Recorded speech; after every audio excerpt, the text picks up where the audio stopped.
Melave Malke, they say a story. There's a Melave Malke, they say a Hasidic story. So I'm going to tell you a story what I heard. Somebody knew this old Skolje Rebbe. Anybody here knew him? He goes back about 70 years ago. I'm back for that. I'm back for that. He was a real Baal Shem Tov's grandson. Not a, he was the real Baal Shem Tov's grandson. So I used to go to, my Rebbe was a Satmar Rebbe. But the Satmar Rebbe used to clear Tish late. So when I used to walk in from Crown Heights to Williamsburg, I stopped by 3 or 4 Rebbes. I stopped by the Skreder Rebbe.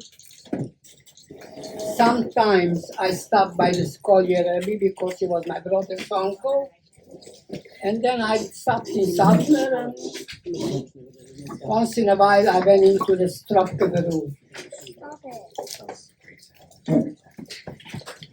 So he was sitting, it was either Shavuos in the Baal Shem Tov's Yortzeit, or Achen Shel Pesach, what they call it, the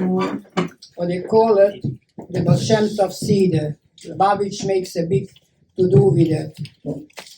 So he said the story, if you remember the Gemura Achio Ashiloini, you are learning all day, so you should know Achio Ashiloini, right? Achio Ashiloini, the Gemara says that he was from the Yotze Mitzrayim, who lived in Egypt, and he lived a very, very, very long time.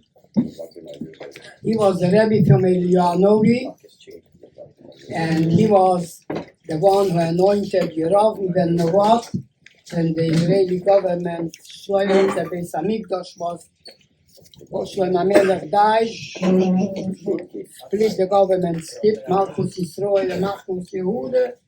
Achio Ashiloini was the one who anointed Yeravim ben Nevat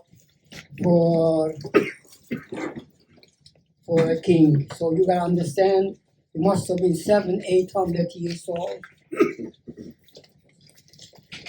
So he was the Rebbe of Eliyahu, and after this legend goes that he was the Rebbe of the Baal Shem Tov. The Baal Shem Tov said that Achio Ashiloini learned with him Kol HaTorah Kula from Bereshis to Leine Kol Yisrael, complete. That means there was not a thing in the world what he didn't know, and his eyes, he looked at a person, he knew how many times he was McGilgal on this world and what's going to happen to him in 500 years later. So the story goes, the Baal Shem Tov asked his Rebbe, Achio Ashiloini, tell me, why by Melave Malke, you make a big thing with Eliyahu. Eliyahu, Anohi, Eliyahu, Hatishvi, Eliyahu.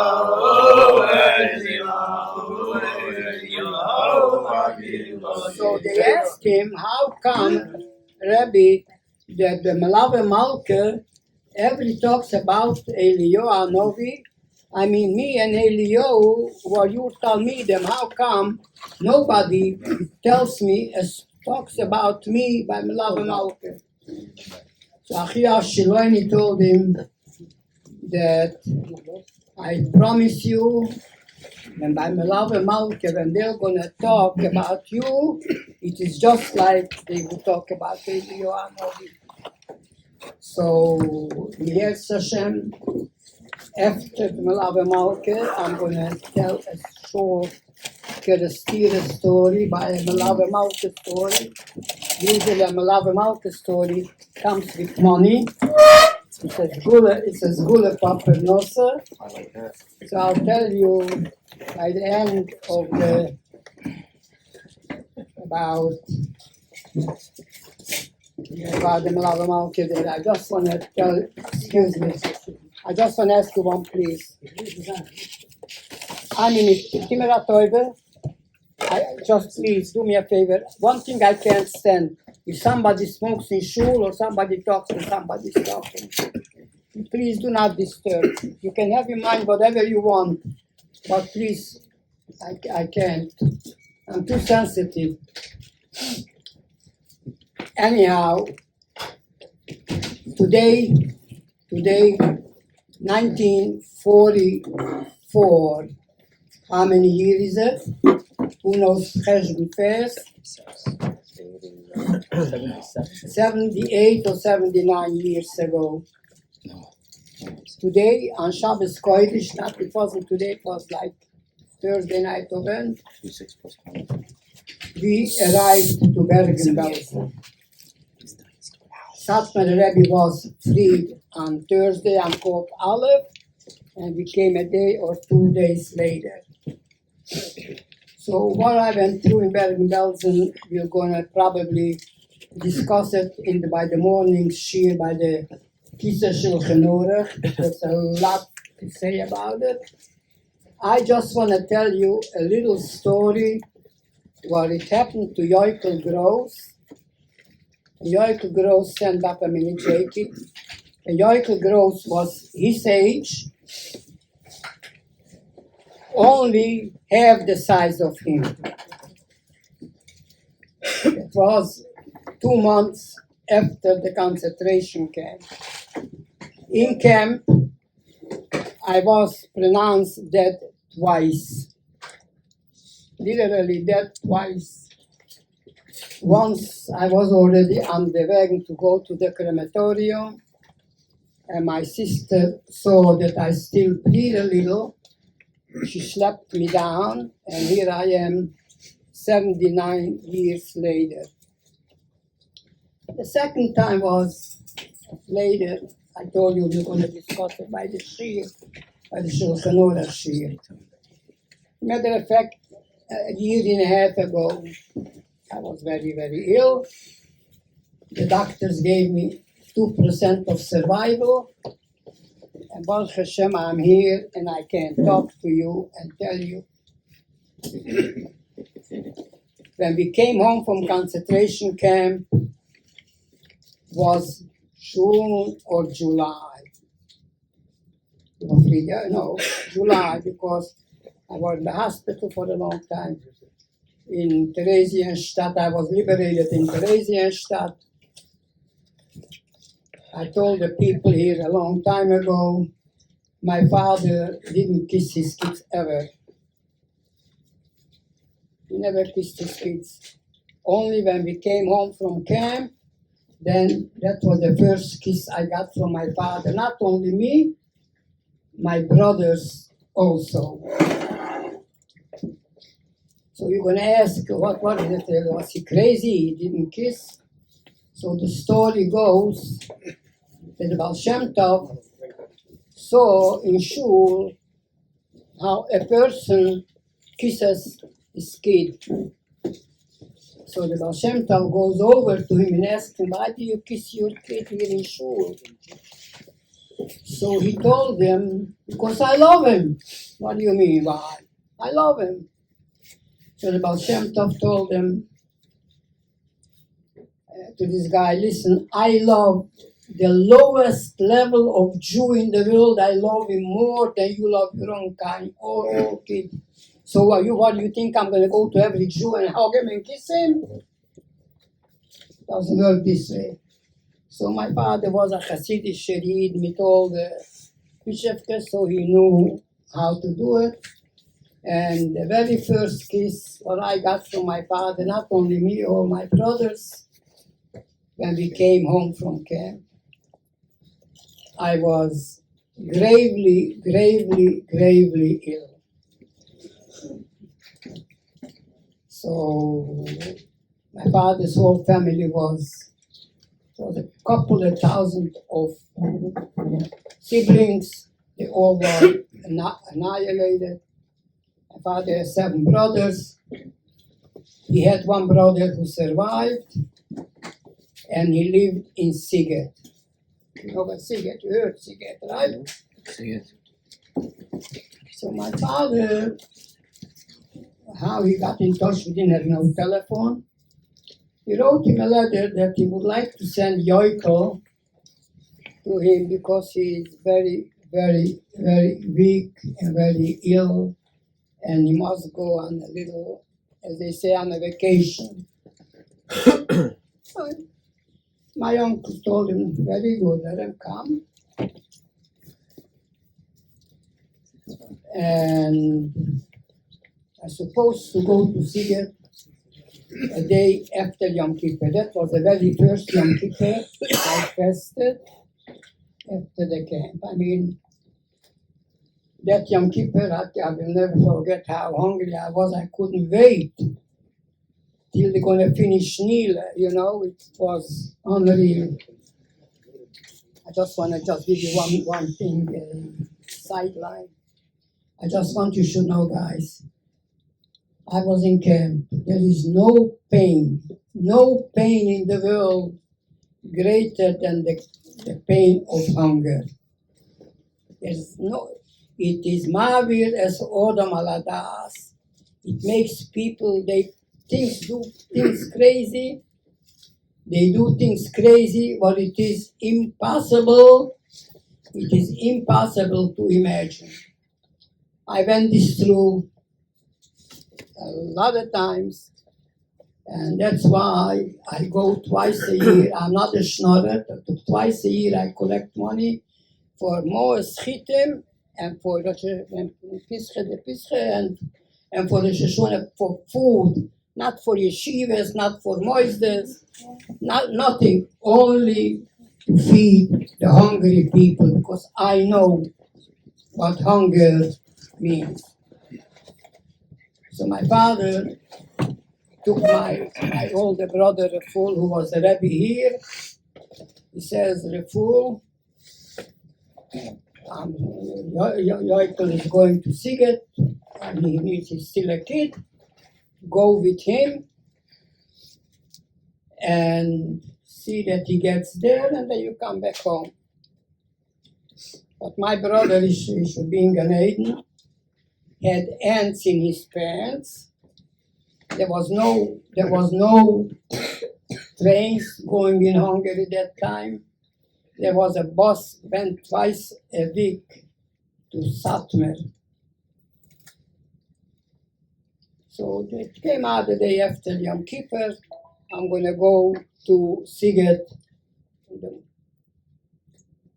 So the bus supposed to come 10 o'clock. So my brother figured it's 9:30. I'm gonna go, and for 5 minutes, you know, wherever he went, he was already the 18th year. He was a big boy. I really didn't care too much, but he said, I'll be back in 5 minutes. To be honest with you guys, I did not know how to read and write in Goyish. I grew up in a Rebbe's house. There was no such a thing like a public school or a secular school. We had a Melamed in the house. My two brothers, when they were 14 and 15, they had smichot, the shaye, the poor. Nothing went on, only learning.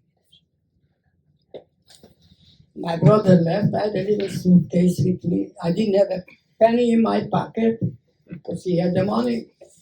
Supposed to take me to Siget. The bus came. How I sneaked on the bus, I don't know, but I got on the bus. I see my brother is not there. I went into the bus to the end of the bus, and I bent down. Turn it off, please. Turn it off. I bent down that they shouldn't see me. You know, the conductor gonna go count the ticket. He shouldn't see me, no. The conductor goes in the middle of traveling. He noticed me. I told you I was half his size, his age. Where is the ticket? I didn't cry, I didn't say a word. My brother wasn't there. He had the money. You get out of this bus right away, I'll stop him and get off. There was a lot of Jews on the bus. And they saw a kid, after all, he just came home from camp. We'll pay him the car fare. And they took care of me till I got. The bus went to Mihai Folvo, from Mihai Folvo they went to Siget. Now I have an address to go to Kalman Weiss. You know who Kalman Weiss is, everybody here? In Satmar, he was known. I knew Kalman Weiss, I go to him. I had this address, but I couldn't read. Finally, I got off the bus, it was in the evening. I was ausgemützt, tired, hungry. I can't give you the... So I asked one of the Jews, we went Kalman Weiss, where does Kalman Weiss living? So somebody showed me where he is. When I came into his house, now everybody knew Yokel's family, everybody knew who Yokel is, not me. They knew that who I am. Yeah, he gave me food. Now, but the day after tomorrow is almost Siget. I got to get to Siget before. I went in the shul in the morning, I davened. He gave me a shtickl Brot mit bitter. You know what it means? Bread with butter. Until today, that's my staple food. If I go out, I eat it. Until today. I took my kids to Kerestir, to Europe, to Prague. Wherever I went to any restaurant, my grandchildren, what is they eating? Bread with butter. Wherever I go, I take a toasted bagel with a little butter. That's my food. So he gave me some money, and I should take the bus from Satmar to Banye, another town. And he was the shoichet. I went to the shoichet in Banye. Also the same thing. I had to ask till they showed me where the shoichet is alive, where he lives. And there they gave me for dinner gyroschkener. Weißt du das ist, right? You know, that's from geese, the fat from the geese, right? They put it on the oven and they made that was my dinner. But all of a sudden, how, what, and when my uncle walks into the shoichet, they did not expect him. Nobody, he was the best roof home in Europe. At least, thank God, I found my uncle, I'm not alone anymore. They came to check the shoichet's challah. I'm telling you, that was 100% a shaliach, a shvuche prutius, because he shouldn't be there. He came to check the shoichet. I just want to tell you one thing, kids. I went through an awful, awful lot in my lifetime. Two things I never gave up. Bituchen in a shvuche prutius. Ever, since I was a little kid. And that took me a very, very long way that I can talk here to you 91 plus. I should have been dead already 350 times since then. In the morning, this I don't remember because my uncle took me to Siget. I came to Siget 1 day or 2 days before Sukkot. Now they take a look at kid in Siget. People look, there's a Jewish child still alive? They still have a Jewish child alive? I became the darling of Sigurd, for I cannot explain you how I was accepted in Sigurd as my uncle had a big house, or a big house. He had 4 rooms. It was one big room because all the refugees, they came. Where do they go? They go to the room. So he had one big room for the ladies and 2 rooms for the men.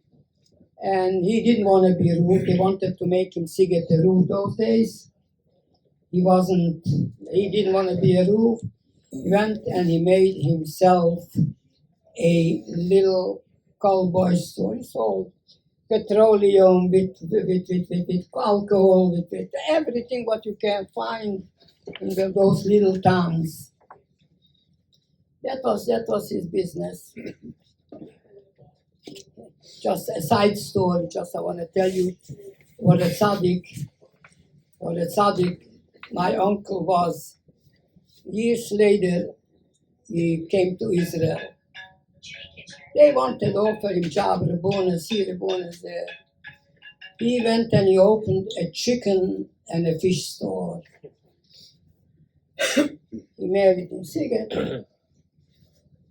I was there in the store. It was in 1956. I go into the store, comes in a lady, and she said, buys a chicken. And she tells the rabbi, they call him Rav Gross. They told them, write it in, next week. She didn't have cash. So instead, her name was Markovich, so he says, Yakubovich, so she gave another name. So the lady looks at him, Rebbe, I buy by you for so many years, you still don't know who I am? The tzidkes from a person. My aunt was there. He says, lady, let me tell you something. By me, all the dogs look alike and all the women look alike. She didn't get insulted. She didn't get insulted because she knew the tzidkes of this person. What my aunt told me, it would be someplace a ditch to bury herself, she would. So I say, when they give me a whistle bronfen, which one do you like? I said, all the bronfens are by me alike. All the dogs look alike. All the bronfens have the same taste. Anyhow, let me go back to Sigurd. I do not remember if they had Esther with a Lila, I don't remember. We went to shul. It was about 2-3 million Jews already back home from the camps. And Simchas Torah in America, all over the world, and it's come to Oizer Dalem, the 6 Sakufa, they sell it for big money.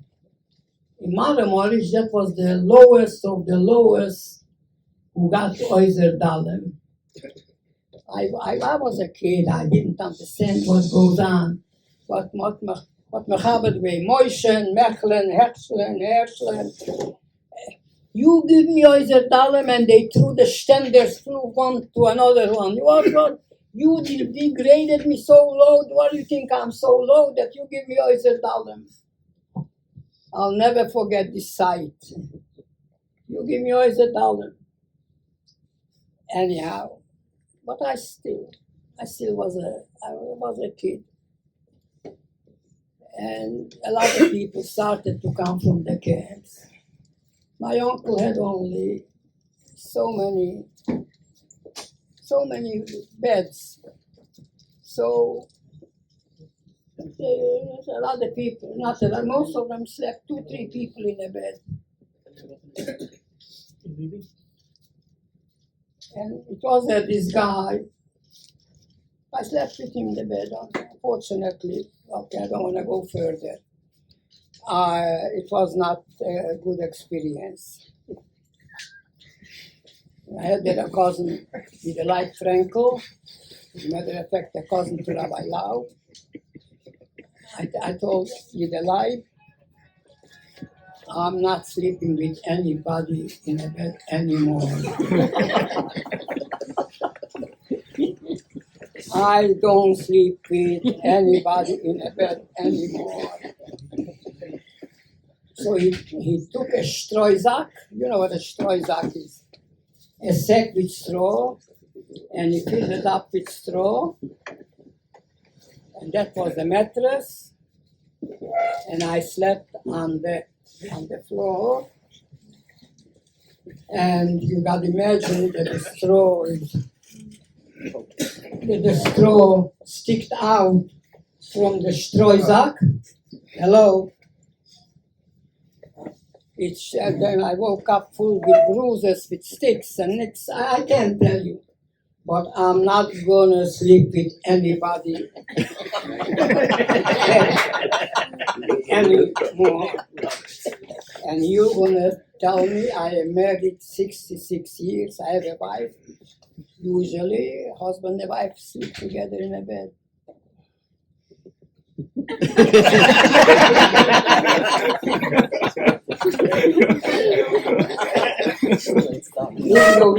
Even though we had two beds, in my bed I slept at the edge. And my wife asked me, tell me, how come you sleep at the edge and the way you lay down, that's the way you get up? I don't move. And up till today, I sleep in a separate room for a long, long time. It made such a deep impression, a painful impression on me, that you people who never experienced it don't know what that is.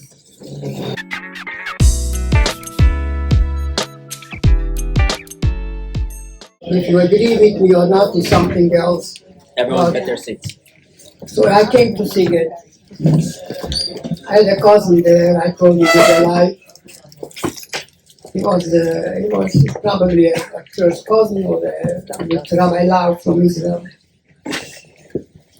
And what do I do in Siget? He started to learn with me Abissul Gemura. I mean, I still remember Abissul Gemura. You were 15? How old were you? 15? And You were 15? How old were you? 15? 13. 13. Born in 13. I remembered, and but you know what it is even up to till today, I fell asleep after 2 or 3 lines, the life right now, it's not for me.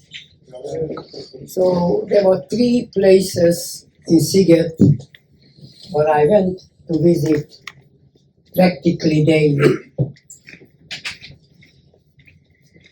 One was the cemetery, where my ancestors are, the Yaitev Lev and Shishionte. They are buried, my grandmother, great-grandmother, they all buried in Siget. I went every day, even though they shouldn't go only once a month, but after the war was everything mutter. I went every day. And there was another place, the shul, where the Kedushas Yontev shul, as Chaim shul was. After the Germans occupied Siget, they turned over the shul for a warehouse of beans and rice and whatever, things that keeps the heat very long. And when they retreated, the Germans, the Russians came, they blew up the shul, completely blew it up. And I went to the shul every day But it was an interesting thing from this shul, what I saw. I went there every day, 6 days a week.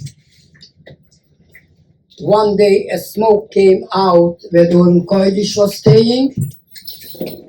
And the other day was smoking where the shulchan was standing. It was every day they changed the smoke. It was a wonder. A lot of people came to see it. I just want to get away again a little bit. Elie Wiesel heard about this story. He learned by my uncle in Siget. So Elie Wiesel and Moshe Chaim Berkowitz, you know who he is, right? And Moshe Chaim says, you know, Yokel, let's go out for a dinner. You, me, you know, the family, my wife and his wife, and Elie Wiesel and his wife. And we went to Luigi Siegel. You know Luigi Siegel? You remember Luigi Siegel? 38th Street and 8th Avenue, the famous restaurant where they ordered not what you want, they told you what you look like. You know. You eat what you look like. So anyhow, it came 7 o'clock in the evening. We sat down and started to talk. Elie Wiesel, that was his business to write. He made a living from the Chorb. That's what he made a living from. And, you know, I started to tell him the story what I'm telling you right now with the shul. Tell me, is it true that the smoke came out every second day in another place? I told him yes, because I have seen it. Anyhow, it was a dinner from 7 o'clock in the evening till 11 o'clock at night. It was a long, long, long dinner. Moshe Chaim didn't participate asking questions. And Yokel is the big talker, and I was talking. And Elie Wiesel asked questions, certain questions. So at 11 o'clock we went home. I went to Muncie and we went home. And the next day I got a call in the office where I was. Yankel, everybody called me Yankel. Pick up the phone. I pick up the phone. Who calls it? Elie Wiesel calls me. And he tells me, Uncle, I want to tell you one thing. For a very, very long time, I didn't have such enjoyable evening what I had with you last night. Then he came to Muncie to visit me. It doesn't matter, let me go back to that. I just want to tell you now.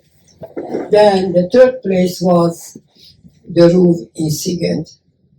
The roof in Siget was the Baruch Moshe's brother-in-law. He was after this, he was Ruv in Achuza in Israel. Oh, they were my cousins, you know. They were my cousins, so I went there daily, practically daily. What a 13-year-old could do, you know, schlep sich harim, you know, where will I go? I didn't have any friends, no kids my age at all. And with these old people, I don't want to have nothing to do. So, ich habe mich herumgedreht wie ein Schorabar, ja. Not here and not there.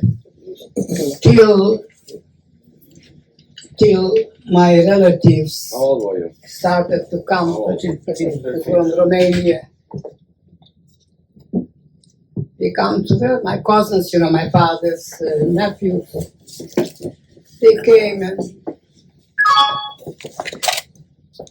the bottom line is to be alone. Nobody in the world should experience it, or I experienced it, okay?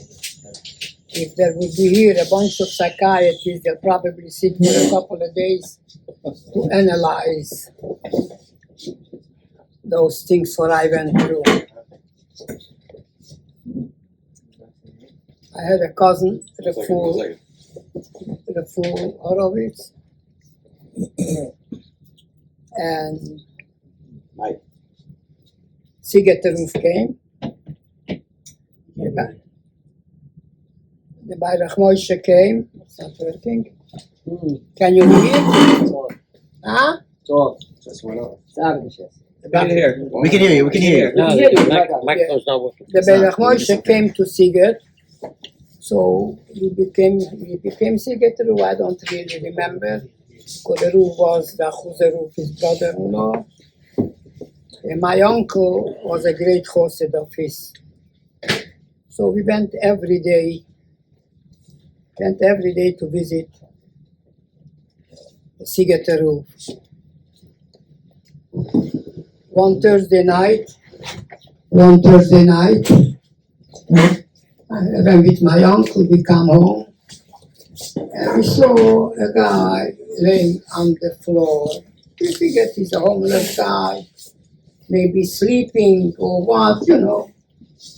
We bypassed him.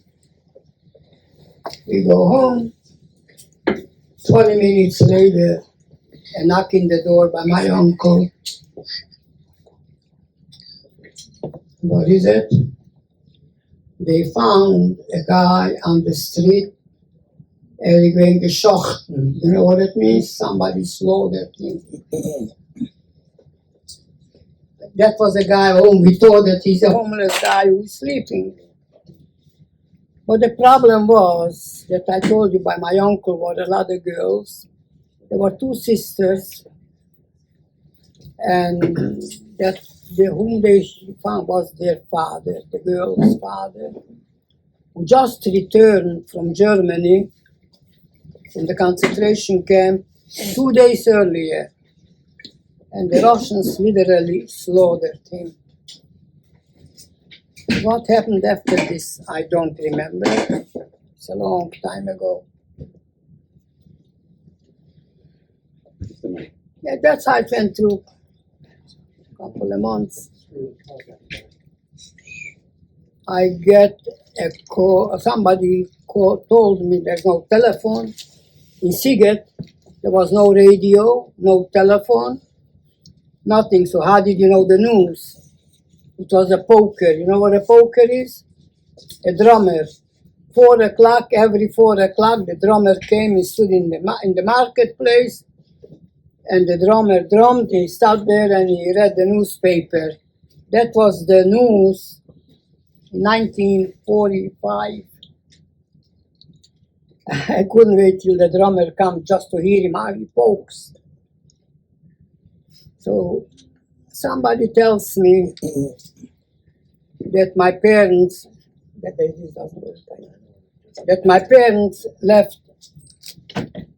my parents left Hungary. And I'm here alone. My brother went away for 5 minutes. He'll come back, but he never showed up again. And what do I do now? Somebody said they went to Germany.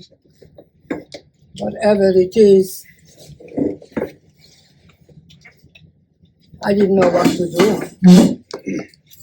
I had my cousin, the full Horowitz, I told you, my first cousin. He tells me, you know, Yokel, I'm going to Israel. They live in Romania. I'm going to go to Israel. Come with me. You don't know where your parents are. Maybe they abandoned you. Who knows?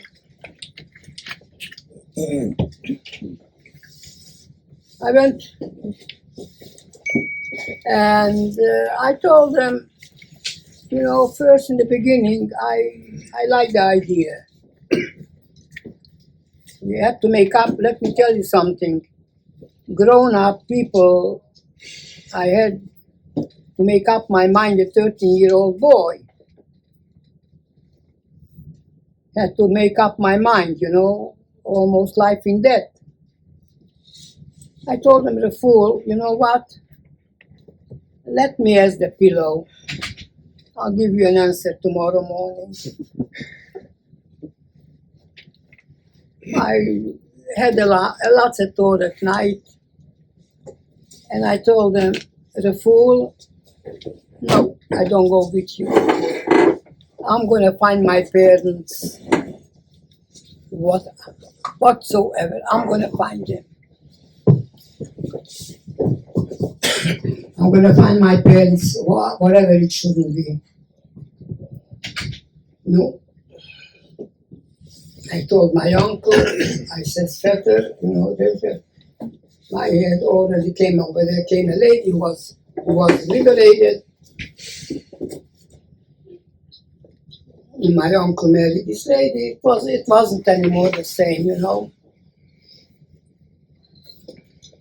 I told them, I'm going to look for my parents. Now go look, a needle in a haystack. Impossible. But either I was stupid, or I had siyata dishmaya, what usually people, unbelievable siyata dishmaya. But one thing, I never gave up hope in Azrucha Proteus. I says, if this is it, it's supposed to be so. So he gave me some money, and I went to Krula. I was in Krula of Shabbos, and I had to smuggle the border from Romania to Hungary, and at exactly that Sunday, like this, the borders were open. But that Sunday, they closed the border. You cannot go from Hungary to Romania, from Romania to Hungary. No, I didn't have any papers and I didn't have anything. So I asked one of the Balabatim in shul there. I told you people knew who I am. And they gave me a shaygetz. They gave me a shaygetz that he should take me to smuggle the border. It was fields, it's all farmland. We started to walk out by 5 o'clock in the morning. And we walk till 7 o'clock. Here is the border. Put me over the border. I gave him all the money that I had. I was practically penny less, not penny less than a penny also. But what I had with me, my uncle gave me 2 cartons of cigarettes and a liter of 96, alcohol 96. That's what he gave me. I spent all my money because I had to pay the shaygetz to cross me over the border. I am in Hungary, and I started to walk. Yokel walks. I had to go to Etched. You heard of Etched, right? Goldberger, the guy who gave the mikveh here, he was there at Etched, the room, was a title bound. So I asked him, how do I get to Etched? I asked the shaygetz. So he told me, you're going to follow the railroad straight. The railroad will take you to Etched. I had a way. By around 9 o'clock, I heard shooting.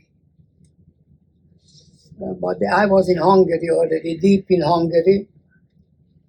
So I talked to myself, Yokel, I think this shaygetz was shot now. He was shot, they closed the border, right?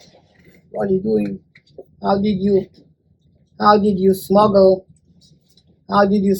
to here? and I walk. I was hungry, no food, and I had to get further and further away till I get to Etched.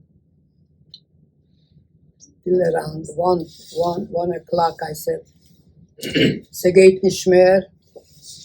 I had to sit down for a half an hour under a tree.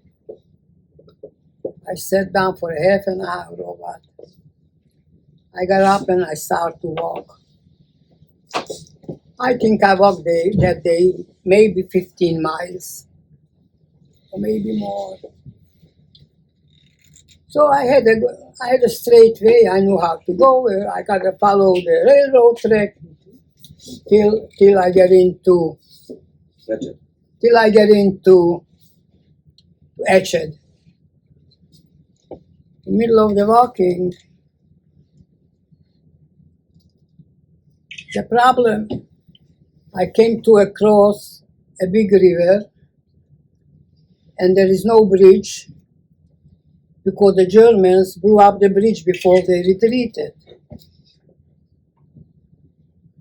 Yokel, you don't know how to swim.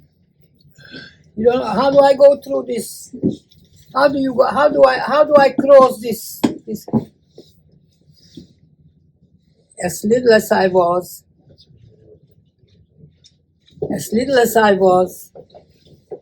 I made up Teure. Hello.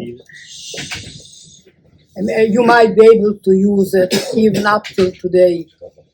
I talk to myself like this, Yokel. I must have been a stupid kid, right? You took up on yourself a thing what not even 007 would want.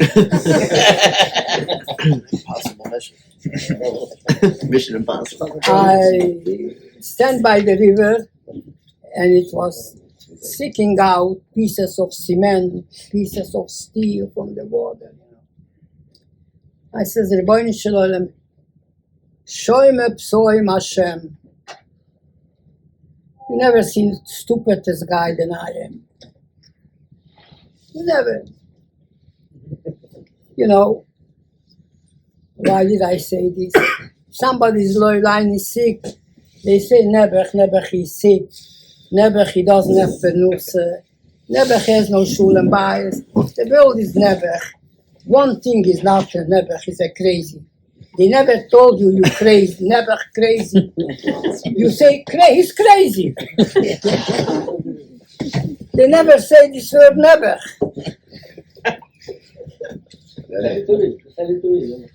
I says, Boy Shalom, Psoim Hashem, Daloisi. I'm alone. I'm alone on the field in the farm field. Daloisi, I am totally loneless. Only you can help me. Only you can help me. And what happened is, I don't know, I took enough courage, and I tell you, I think I told this to Dr. Jaime or not, I think about this practically all the time. I hipped from one piece of cement to the other and to one piece of steel to another till I crossed the river. Wow. I liked my shot. It worked. It worked. Finally,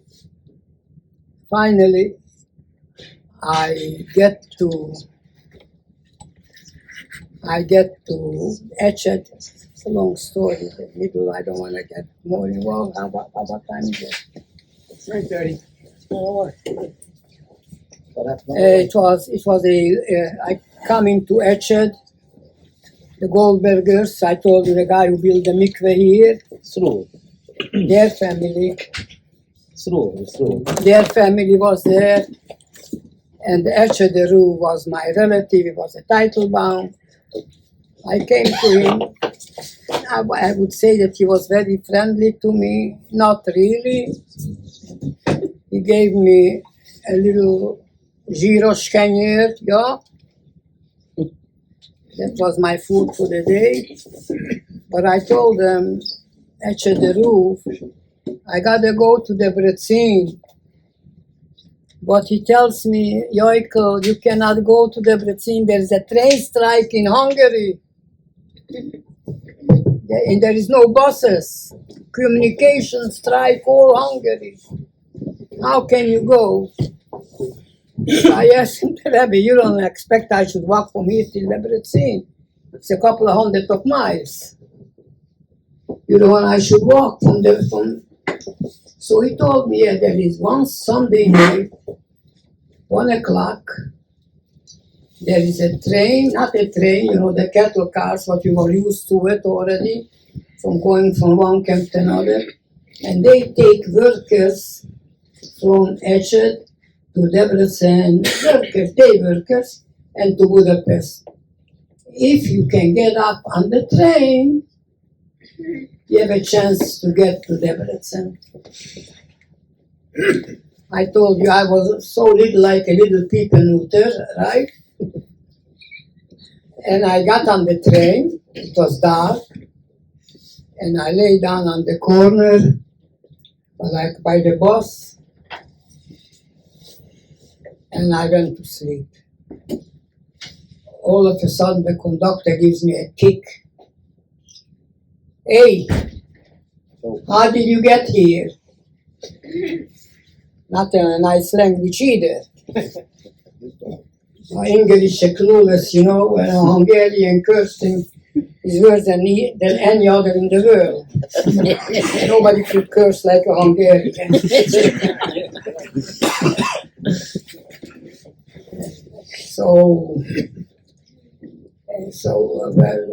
How did you get on? He couldn't stop the train. The bus, he could have stopped the bus, but the train he couldn't stop. So, pay me. So, I says, I'm penniless. I have no penny in my pocket. I can give you 3 packs of cigarettes. I had 2 cartons of cigarettes. So he took the 3 packs of cigarettes, and thank God I got to Debrecen. Debrecen, I knew people. I found my brother, and I tell him, that's a long 5 minutes. That was a very long 5 minutes. So, but what it was the organization those days. People wanted to immigrate to Germany and from there to go to Israel or whatever, but not to be under the Russians. So my brother, it was on a Wednesday. I was sleeping by Rabbi Leifer. I didn't have any problem where to sleep. Eating was a little problem, but at least I didn't have a problem what to eat. Lando, who comes here in the morning to the Sikh Minyan, Lando, the guy who shakes a little now. Their father, his father's son, his father's brother got married. Now how was the wedding? Now I'm going to tell you a wedding how it was in Budapest, in Debrecen, in 1945, in October, November. The chuppah was Friday evening before Mincha. After Mincha, there were 2 or 3 minyanim. Shabbat was Friday night. Line as well. They used to make Erev Shabbos and then Suda was Friday night. Never went to do Shabbat or Shabbos. No, Friday evening, make a chasana. They never had money for their weddings. They made it Friday. And Friday night they gave it to Anyhow, it was Friday evening. It was the chuppah. And everybody went home, and I ate that Shabbos by Londo. And after the meal, the people came to the Seder. So if I'll tell you what they gave by the Seder, That wasn't even roll Achilles scale. They put on the table, those days in the winter, no apple. They had a couple of rotten apples and 2 or 3 bottles of soda. That was the wedding in the Shevebruches. Yeah, can you imagine these guys? If you don't make a Shevebruches today, if they don't spend $25,000-$30,000, you are a schnorrer, right? Here we had 3 or 4 rotten apples and 2 bottles of seltzer. You know, my brother left Thursday to Budapest to make an organization, to lead organization to go to Germany. It was a big high, it was a whole group of the. Your dad's brother Mechumah gesagt, etwas gegen Essen.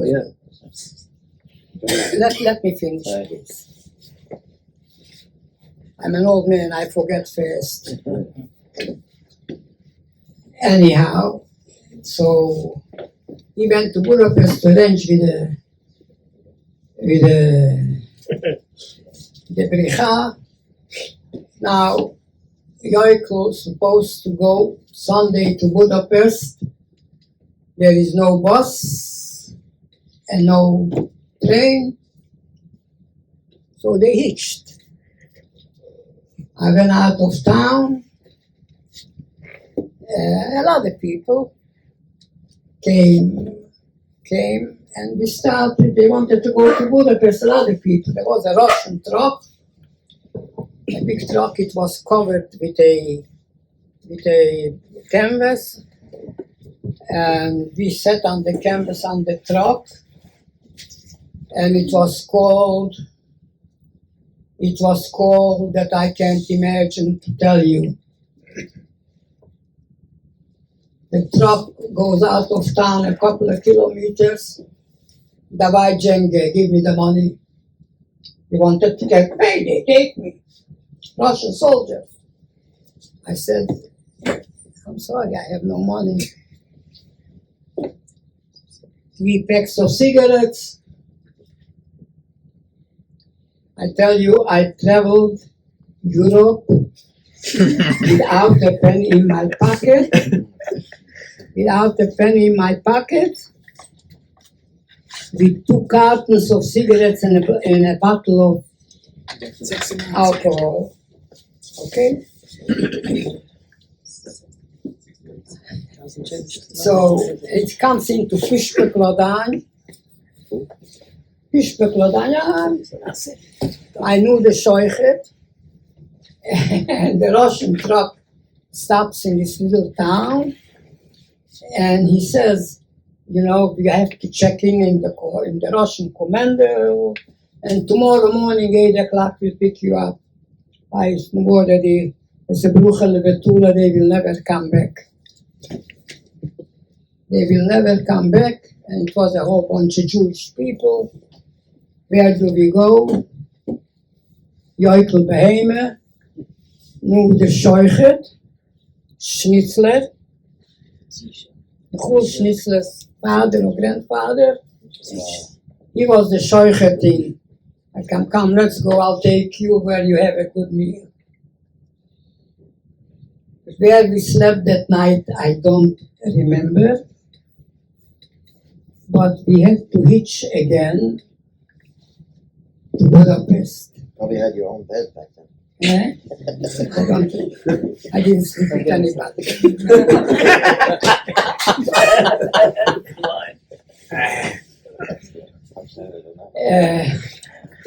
I come into Budapest. I had an address, but again, I was totally illiterate. And I had to go to my father's Hausbucher. My father was a Rebbe Omer, the Hausbucher. You know Ungar's fish? His brother was my father's Hausbucher. I had to go to find these people where I will stay probably Sunday, Monday. Till Tuesday or Wednesday till the Till I found a place. I had to take a trolley car. I didn't have money. It doesn't matter. Let me tell you something. If somebody will tell me, Yokel, if you go to Gehenna, then I'll tell you there is not even over there justice. I went there, and the Echede roof already moved from Echede. I don't know, in a short time. They all moved away from Echede. God sent them to Echede only because for me I should be there when I need them. After I need them, they leave. And he went to Budapest, the Echede roof. And I went down to him. He had a steeple made there. And I went to him Shabbos to daven. I go there Shabbos to daven. And they gave a little kiddush. What did they eat? The kiddush? A couple of tea biscuits. I never had tea biscuits in my life. So I took a tea biscuit. I want to take another one, you know. So he tells Rebbetzin, take off first the biscuit before he finishes them all. Can you imagine how embarrassed I am up till today? 77 years later, I am still embarrassed from this. Biscuit. Take all those biscuits. I was very hurt. And Square Rebbe, the old Square Rebbe was in Budapest. So I walked over there. We had probably 8 or 9 people, the whole dish, you know. I was there, I don't remember how long I was there, not too long, because I was used to go to the Satner Rebbe's dish, or, you know, to Reb Shulam Nazerlin, you know. I was not used to this Russisch, you know. I didn't stay there too long, maybe a half an hour. Then I went back to Ungarn. Anyhow, I'm going to finish you up with a more frightening story. What? Yeah. Huh? Hanukkah story at the end. No. I want to finish you up with a story, but you won't even 007 did it. He's got his own plan. No way. Anyhow, we took the train. We left Budapest. With the train, we went to Pressburg. We were in Pressburg for a week. It's a whole group of about 150 people. There were a folks kitchen, a kosher folks kitchen, but we couldn't wait till they opened it for breakfast, lunch, and dinner. And I slept by a guy. Thank God he gave me a room alone. But I went every morning. I went to the Chassam Sofer's shield to daven. Chassam Sofer's grave was totally destroyed. The cemetery. Every morning I davened there. And from there, the group went further to Prague. Winter, cold. Also, there was a very big room. About 100 people slept in one room. And they locked the door 8 o'clock at night, because the Russians used to get in and rob everybody. So, who was not there 8 o'clock at night, he had to sleep outside. Everybody was sleeping, somebody is banging the door. Finally, they banged so much that somebody went, oh, who is it? Please open it, you know. They opened the door, the guy walks in totally naked, completely naked. He said, I was coming here, and the Russian soldiers got me, and they took all the clothes off me. I still don't think I didn't got frozen there. Anyhow, after Prague we go further and we came to a little town in Czechoslovakia, Ash. The name is Ash. You will know the Pilsner beer was made there. Pilsner beer, right? It's a famous beer, like today's here. Heineken is a Pilsner beer over there. And from there was the border to close to Germany. When I left Debrecen, I want to go back a little. I missed a little part of it. My father left all the silver in Debrecen,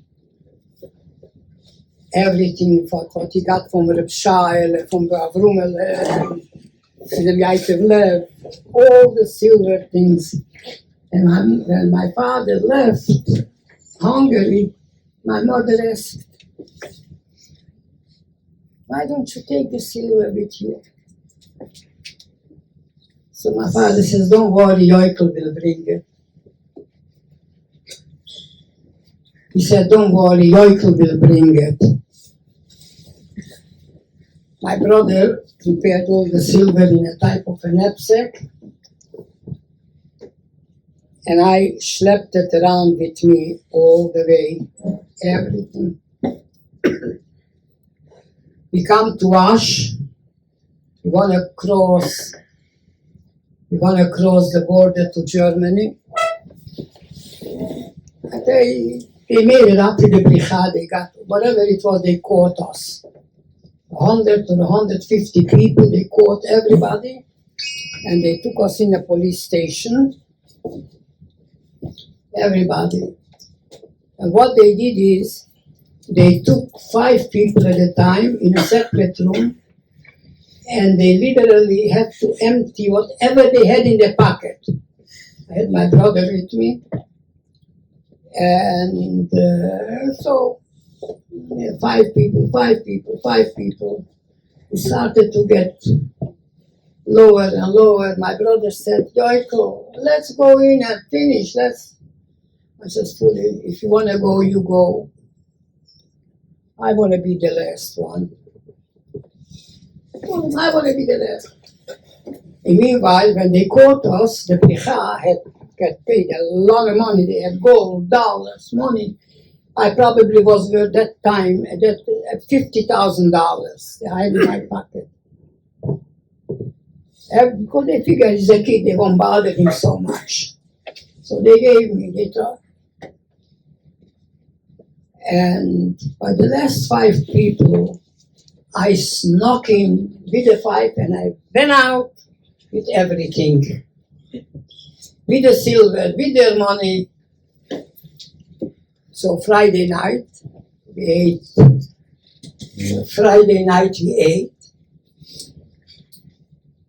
And no, that was Friday night. No, we ate, and they made up that tonight, Friday night, we're going to cross the border. They already made up with the police. We made over the border to Germany. It came 5 o'clock in the morning. We crossed it over. Baruch Hashem. And there was a train, 6 o'clock, who was going to Munich, Shabbos morning.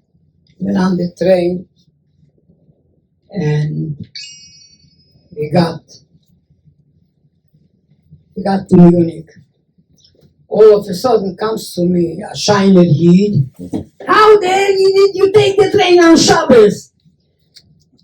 I said, "You have to be hung by the balls upstairs."